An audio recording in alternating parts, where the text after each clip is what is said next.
The data connection mentioned in the second paragraph primarily serves what purpose? A. To track the greenhouse gas emissions by the ship. B. For sailors to control the robot from above the water surface. C. For remote operators to control the robot when utilized.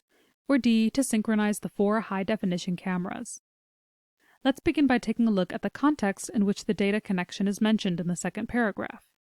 It's remotely controlled by operators in Norway, who use a 4G connection and the robot's 4 high-definition cameras to inspect the surface before using its brush to remove initial signs of buildup. The robot is kept on board the ship and can be deployed whenever the vessel is stationary and has a data connection. Because the text specifically tells us that the Hulskater robot is remotely controlled by operators in Norway via 4G connection, we can see that this is the significance of the data connection being brought up.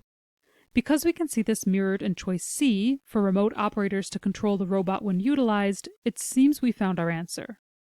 Although choice B, for sailors to control the robot from above the water surface, seems like it could also be a viable option, we have to remember that the text tells us that the robot is operated via operators in Norway, not the sailors, and therefore this choice can be marked as incorrect.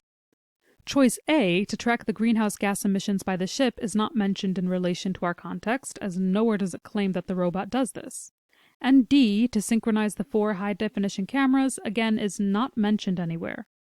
Based on this, we can head back and mark our original answer, choice C, as our final answer.